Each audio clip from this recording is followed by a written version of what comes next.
Hello, and welcome to Speak Honest. I am your host and certified relationship coach, Jennifer Noble. It has been my passion for over a decade to help women like you heal what's been holding you back from having the relationships you deserve. Are you struggling with a relationship where you can't seem to voice your emotions, needs, and boundaries without having it blow up in your face? Then you have found the right podcast, my friend. Get ready for practical tips, empowering truths, and honest conversations. Now, let's dive in. Hello, everyone, and welcome back to another episode of Speak Honest. I'm Jen Noble, your go-to relationship coach, and on today, we are diving back in with Cordelia for our second coaching session together. Well, first off, I want to say Happy New Year to everyone. I hope you all had a beautiful holiday season, lots of rest, lots of family, lots of time together, and I hope that you go into today's episode really understanding the stuff that we're going to be talking about. So if you haven't listened to the first session I did with Cordelia, totally fine. You don't need to pause this one and go listen to that at all. All of our sessions very much kind of hold their own weight, and you'll get plenty of context as we go on. But what I want you to know heading into this one is that this conversation is not just about work. It's about patterns. It's about what happens when you are capable, flexible, easygoing, and well-intentioned, and how those exact traits can quietly turn into burnout, self-doubt, anxiety, and feeling trapped when boundaries aren't in place. In this session, Cordelia shares something I hear so much from women. She keeps ending up boxed in at work. Her role slowly morphs. Her voice gets dismissed and her ideas, they get ignored. And over time, her nervous system starts to shut down. Depression creeps in. Anxiety ramps up. Even small things like emails feel overwhelming. And this isn't because she's broken or there's something wrong with her. It's because her system learned that speaking up isn't safe and staying quiet costs less, but only in the short term. We are going to talk about toxic work environments, people pleasing, and then proactive versus reactive boundaries, and the real difference between big no's and small no's. We walk through practical examples like how something as simple as being asked to take on, just one little extra task at work, as they say, can actually be the beginning of a larger pattern of being undervalued. We talk about how burnout isn't a personal failure. It's often a trapped response. It's just your body trying to survive a situation that keeps telling you, you don't get to choose. Now, you'll hear us connect this back to attachment, nervous system regulation, and why past experiences can make future opportunities feel dangerous, even when they aren't. And you'll hear what it actually looks like to rebuild confidence, set boundaries in real time, and start trusting yourself again, especially when fear and support exist at the same time. Now, if this sounds like something that you need in your life, if you're dealing with a big work issue and your boss isn't treating you properly, or you're having what is considered a toxic work environment, then I want to invite you to come and join us inside the Speak Honest Academy. This is where we do this work together. This is where you get coaching with me and other women that are going through this. Boundaries, communication, nervous system regulation, attachment patterns, and real life scripts you can actually use, not just theory. And so if this conversation today with Cordelia resonates with you, you will feel right at home with us over there inside the Speak Honest Academy. If it's something you would like to join, you can scroll on down to the show notes right now and click on the link, or easily enough, just go to speakhonestacademy.com. You'll find which option works best for you, and I cannot wait to see you in there. And now, as you're listening today, I want you to keep a few things in mind. Where in your life do you feel boxed in right now? Especially at the start of the new year. Where is it that you are dreading going back to after all of this time off? What have you been calling burnout that might actually be a trapped nervous system? And where are you overriding yourself instead of listening to what your body has been trying to tell you? All right, let's dive in. Hello, Cordelia. Welcome back. I am so excited to get started with you today. Let me know what it is that you would like to work on today during our session. I have taken some time off work to heal my nervous system and start to reevaluate what I'd like to do next in life.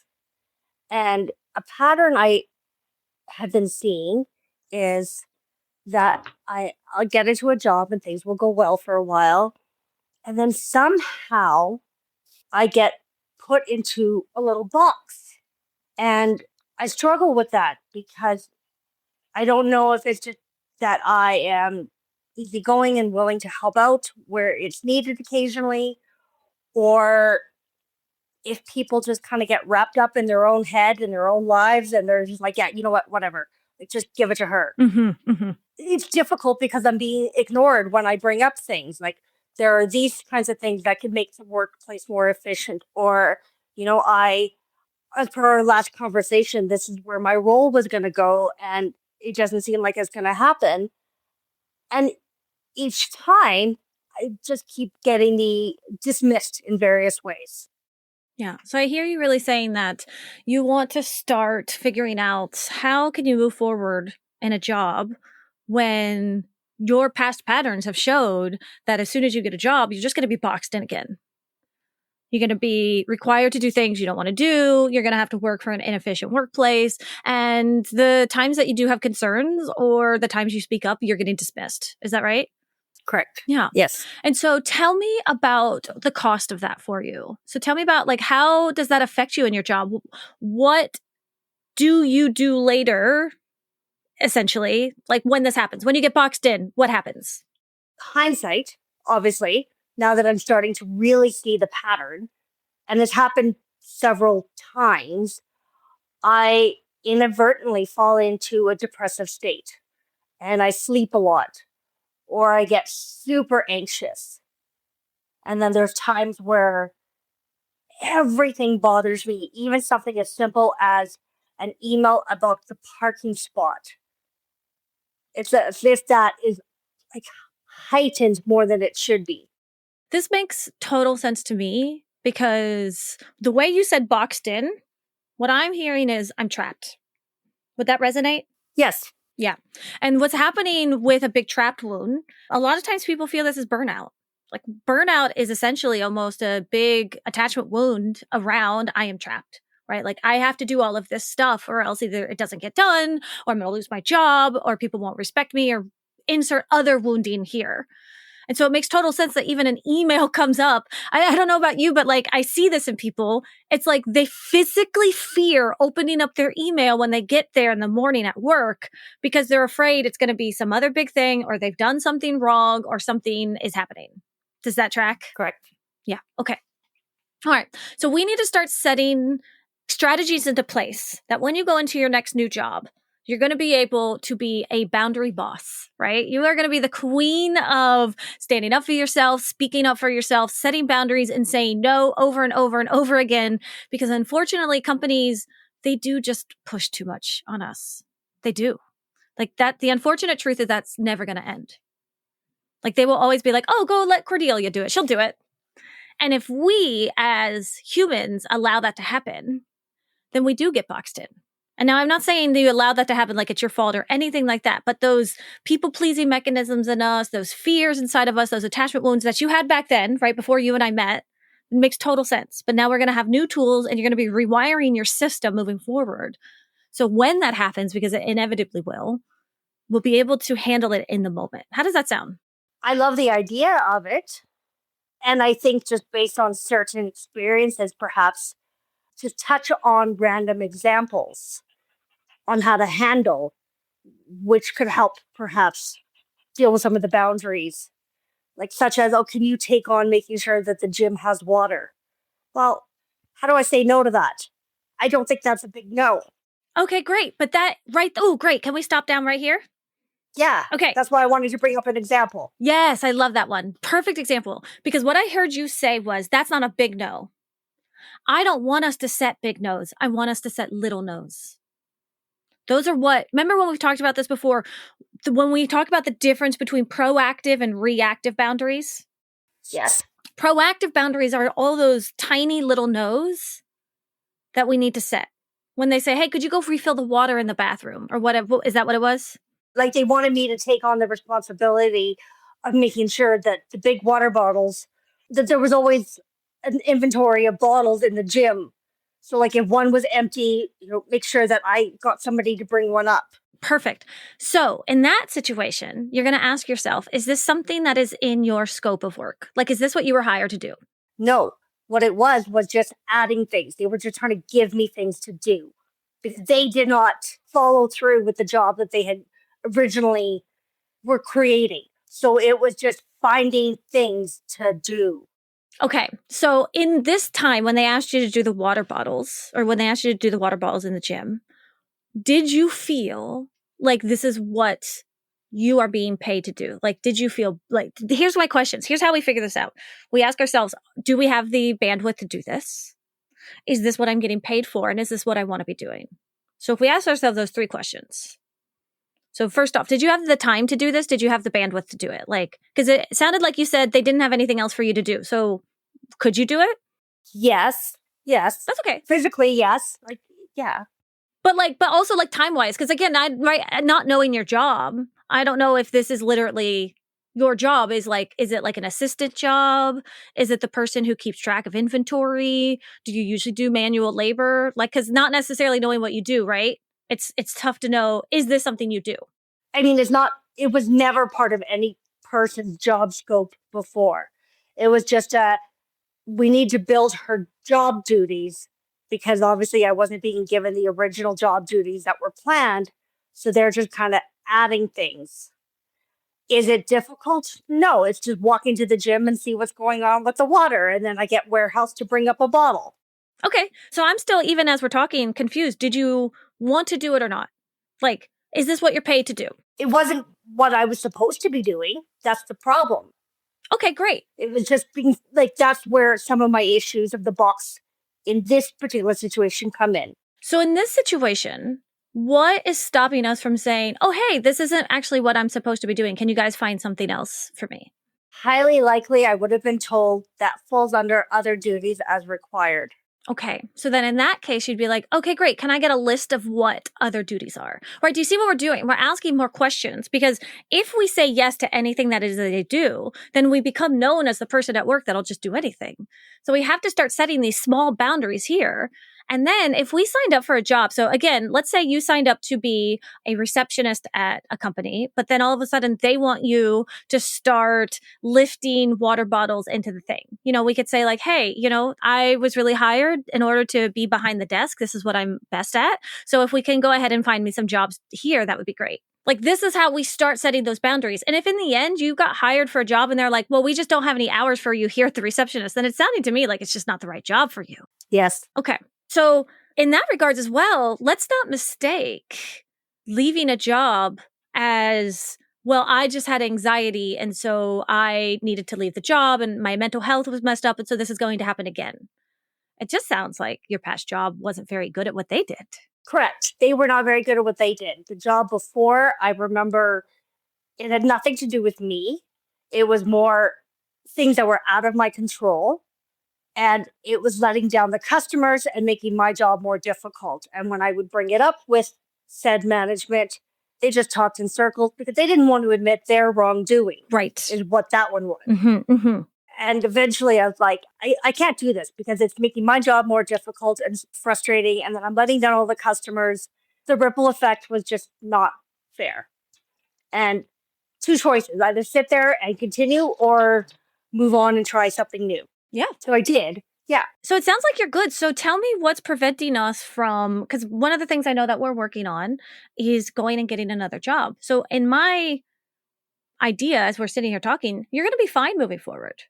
You understood that they just didn't quite have their shit together, so to speak. Yes. And so moving forward, another job might not do that. So You talked about patterns. Did this happen at any job previous to this job? Take me back even further. Okay. And so then at my last job, when I lived in another area, it was really great for the most part. There was a colleague who liked to stir trouble. Always is. Always is. It was pretty brutal. Like, she would actually flat out try to say things like was having a secret affair with our director, and she would make sexual comments, and it was really bad. And our director was just like, his attitude, unfortunately, was, "You women." I was like, that's not fair. This isn't about you women, because when she was on mat leave and there was somebody else in that position, the atmosphere was completely different. So he had seen a difference. But when she came back from mat leave and all of the stuff had started again, he just didn't want to deal with it. And when I finally took it to the union, she retaliated, and which obviously is to be expected, but then they didn't want to deal with it. They're just like, oh, it's not our scope. Yeah, Anna, unfortunately, that one as well just sounds like you got dealt a bad hand again. Like, if you go to HR, or I don't know what it's like up there, right? But like, if you must have HR, like at these jobs. If you go to Yes, HR, I did go to HR and the union. Yes, yeah. You did everything right. I did. And then they retaliated and tried to tell me that because there was somebody else in the office who wasn't related to our job. They just happened to use the space. She went to HR and said that Cordelia's never at work and she takes like 2-hour lunches. And I was able to prove that that was not true. I gave them sort of a summary of all my emails, screenshots of like all my days. And okay, great. It just seemed like they wanted to get rid of it all and just start from scratch. They didn't want to deal with it. Yeah. So, and then what about before that? What about the job before that? Before that, I was a recruiter for a staffing agency. I had good hours, but I wasn't bringing in enough new business. However, it felt like on some level, and it wasn't just me, a colleague who had recommended me for the job saw it too, that for some reason the manager just looked down on me, and we could never quite figure out why. Like, she would get mad if I hadn't changed my shoes out of my runners right away, or if I wasn't wearing a blazer, if I was wearing a cardigan instead. She was harping on me for all these little things, which, as I said, the colleague that recommended me for the job just did not understand where any of that was coming from. Okay. So, listening to the last 3 jobs, the pattern that I hear is unfortunately not anything to do with you and everything to do with toxic work environments. So let's look at that objectively. I like that. I appreciate that. Yeah, legit. And I'd be very honest with you, and I would call you out if I was like, no, we have to stop it here. But no, I'm listening. And unfortunately, this is just the way some jobs are. But what I want to know is, moving forward, almost like dating, how can we vet the jobs moving forward so you can ask better questions? So you can be like, hey, what would you do in this situation if you had a boss handle this? What is your HR department like? How do you handle toxic work environments? What is the plan in place if there is any sexual harassment? These are the questions we need to be asking our employers. And so I want to encourage us that we can do this moving forward. You're going to get so much more empowerment in yourself. And in turn, I think that's going to help you understand that you can break out of any box that they put you in, because you are not beholden to them at all. How does that land as I say that? Twofold. Kind of makes me want to cry, but in the sense of like somebody else actually kind of seeing what I see. Because at the same time, generally people are going to be like, well, what's the common denominator? You. Yeah, the common denominator to me sounds like corporate, but go on. Yeah. I've always thrived on being honest and direct. So like when I was working at that one job with the director, and he was a part-time director, part-time something else in the field. So he wasn't in the office 5 days a week, which was fine. But when he was in the office, he knew everything that was going on. I could go in there for an hour or 2 hours. We'd sit and we'd go through everything that was going on. And so when he would be out and about and talking to other members of the field, and he would hear things, he'd know beforehand because I told him, and he appreciated that. But again, the toxic colleague was like, why are you in there for 2 hours? What are you doing? And I looked at her one day and I said, the door is open. Why don't you come on in and join us? Yeah. Yeah. But you're going through what I think, honestly, so many people are going through that you don't even realize it, which is the amount of toxic workplace environment that we all have to deal with. And we have been taught that, oh, just put up with it. Oh, just deal with it. Oh, just hide. Oh, just don't talk about it. Oh, just you're the sensitive one. And it's just, that's complete horseshit. We shouldn't have to put up with this kind of stuff. And is there tips and tricks we could do moving forward if anything happens again? Yes.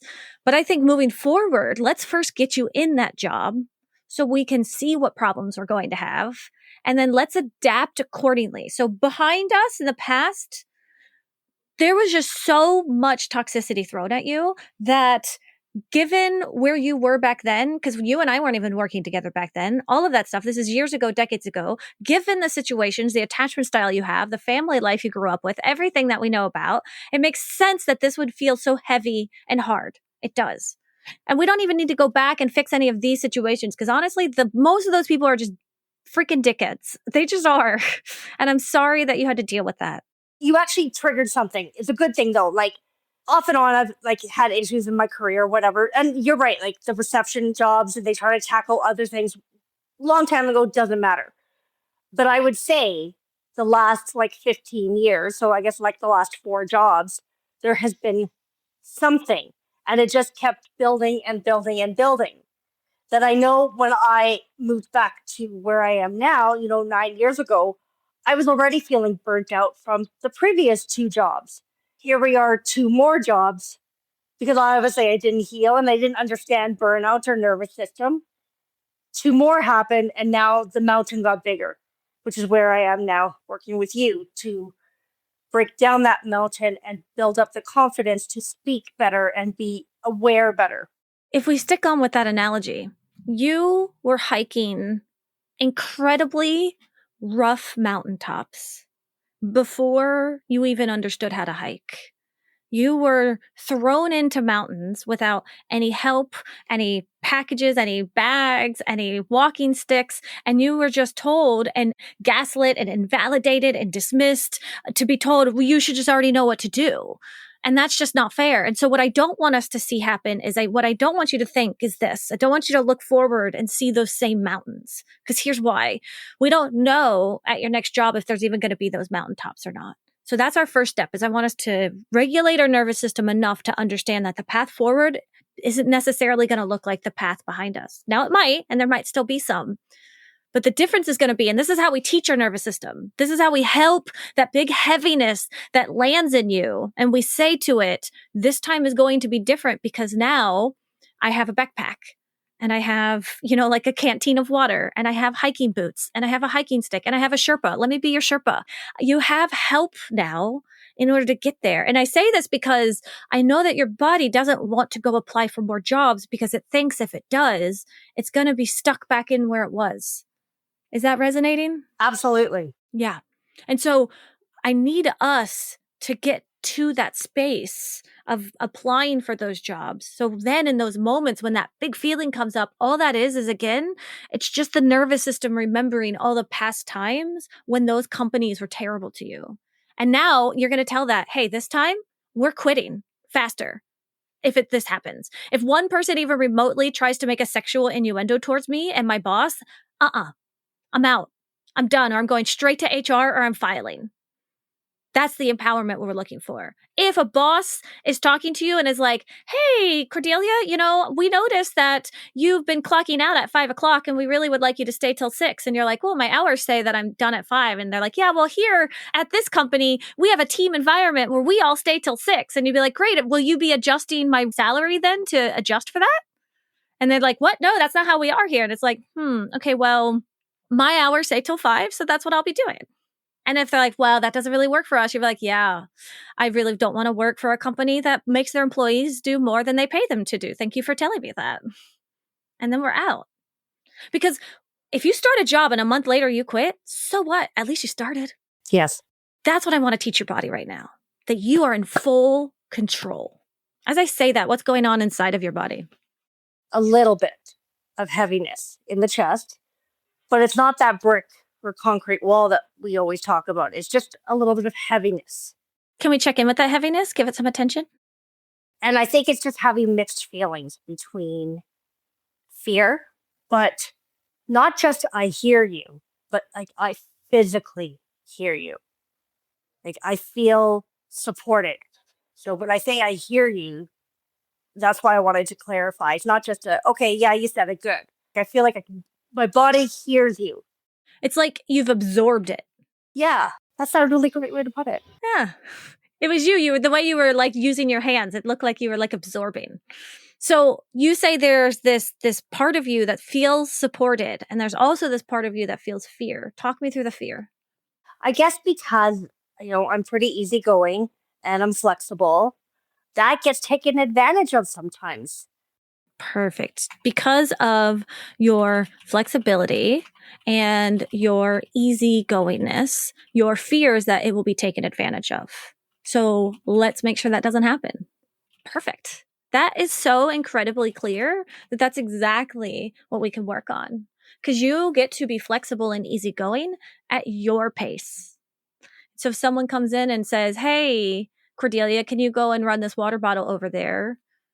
You could be like, I could give you scripts for like in the moment, like later on when you have a job, right? There's little things like, "Oh, I can't right now. I'm really busy doing something. Can you go find someone else?"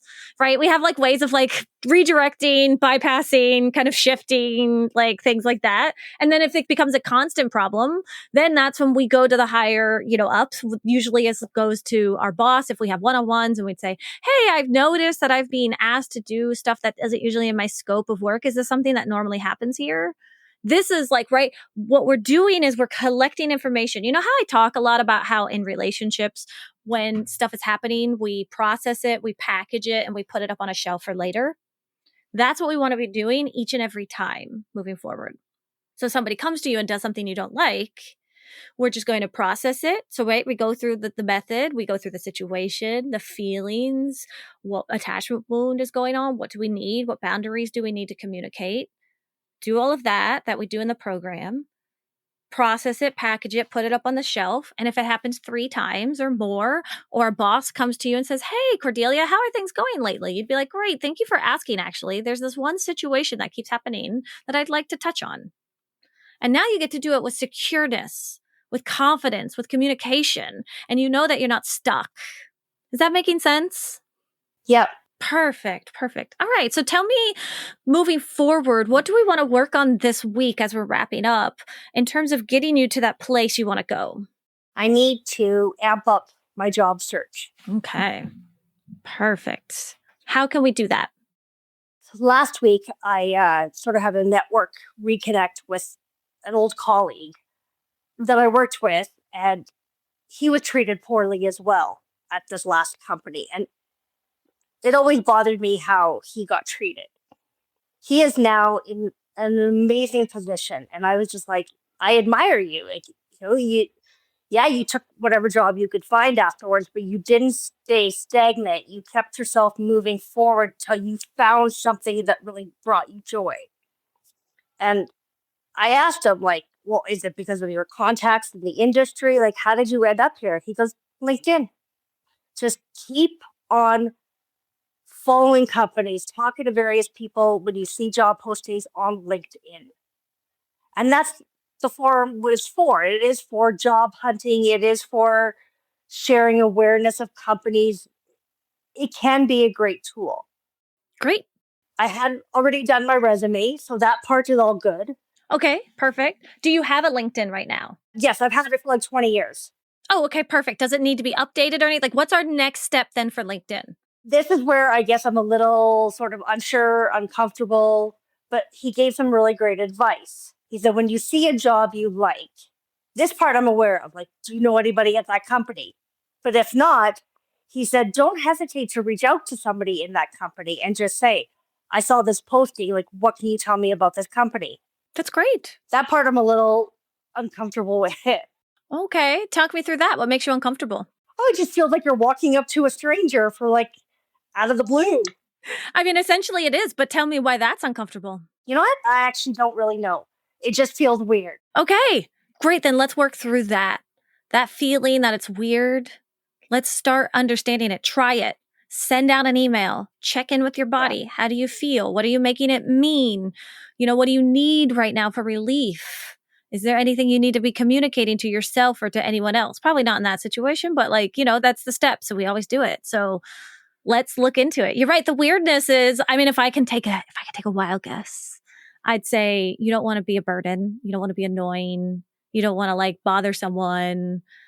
But that's where we're going to trust other people to let them make their own boundaries. Here's where this is coming. This is coming up for me, for you. So I'm going to share this. You are easygoing and flexible. So you allow other people to kind of come in and take up space in your life, and you allow it a lot of times and you don't know how to say no, right? So you struggle with your boundaries and you people please, and this easygoingness is part of you. It's great, but at the same time, it's a hindrance, which means you think other people are the same way. You think you can't bother other people because they can't say no. But what we want to learn is how to say no for ourselves so we can trust that other people say no to us as well. I think it's more like, yes, being a burden.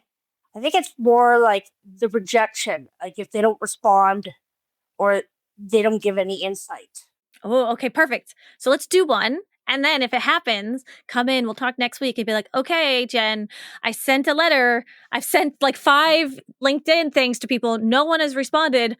And I'd be like, okay, great. So the situation is I sent out cold calls to people. Nobody responded. How do you feel? Embarrassed. Great. What are you making it mean? That I'm a loser, that I'm stupid, that I'm annoying, that I'll never get a job, that people hate me. Right. Okay. Right. Whatever it is. And then we figure it out from there. Okay. I hear you, actually. Yeah. So let's do that. So your goal this week, your goal and intention is to amp up your job search. Correct. Start getting out there on LinkedIn. You already have your resume done. Beautiful job. So proud of you. Your LinkedIn looks good. Make sure it's nice and updated, and see if there's anything else you can be doing about it. Going in, liking people's posts, commenting, getting up in there. That's right. Get on up in that bitch, as people would say, right? Like, yes. Like be annoying, girl. This is like the way to get a job. Hell yeah. People love that tenacity. Are you kidding me? And anyone that doesn't like that tenacity isn't for you. Like, this is the best way to vet before you get a job. If you're going into a company and like, hey, can you tell me about this company? And they're like, oh, I don't really want to talk to you. Great, then they're not for you. This could be like dating. This is like, we are like online dating, but for jobs right now. And I'm so excited for you. That's funny. And then after we get your job, we're going to start you dating. Yeah. That'll be our next 8-week series. It'll be good. Do you notice how it's like almost everything is like online dating now? Oh, yeah. Meeting friends, getting jobs, like everything is that scope. Yeah. Everything is online nowadays. You don't really find things organically like you used to. It's so true. So roll with the changes, roll with the tides, see what happens, and we'll get you there. I can't wait to hear how your LinkedIn is going next week. If you have any resistance or any pushback, write it down. We'll process through it and bring it to any of the group coaching either today or next week at all before we talk again, okay? Yes. Anything else before we wrap up today? No, this was perfect timing though. Oh, I'm so glad to hear that. All right, well, I'll talk to you next week, okay? Absolutely. Thank you so much. Thank you. Take care. As we wrap up today's episode, I want to leave you with this. Notice what it felt like in your body as you listened. Not what you thought, not what you analyzed, what you felt. Because the real shift in this session wasn't about fixing the past or replaying old jobs or old stories. It was about something much simpler and much more powerful. Learning how to trust yourself again in real time. Learning how to respond instead of freeze. Learning how to set small, grounded boundaries before your nervous system has to scream to get your attention. That's the work. And that's exactly what we practice inside the Speak Honest Academy. The Academy is where we take conversations like this and turn them into real life skills. Communication that doesn't come from panic. Boundaries that don't come from resentment. And confidence that isn't forced, but felt. You don't have to figure this out alone anymore. You don't have to wait until things get unbearable to get support. And because we are celebrating the brand new opening of our new membership platform, I want to invite you in with something really special. Right now, all of our podcast listeners get a free month inside of the Speak Honest Academy. You can join with using the code SECURESTART. That's SECURESTART. The link is in the show notes, or you can head to speakhonestacademy.com. Come and explore with us. Come and get coached. Come for the community. Come and see what it feels like to be safe, seen, and supported while you practice showing up more securely. What have you got to lose? If you're ready to stop overthinking every interaction, if you're ready to feel more steady in your body and clearer in your voice, and if you're ready to build security from the inside out, I'll be there. Use the code SecureStart, grab your free month, and I'll see you inside the Academy. Happy New Year, everyone. As we wrap up today's conversation, always remember that healing is a journey, not a destination. And it is an honor to be a part of your healing journey. If you want to dig deeper into the topics we covered today, be sure to head over to our show notes where you can find all of the valuable information mentioned in today's episode right there. And please remember to rate, review, and subscribe if you enjoyed today's podcast. Your feedback means the world to us and helps others discover our podcast. Until next time, remember to speak up and speak honest.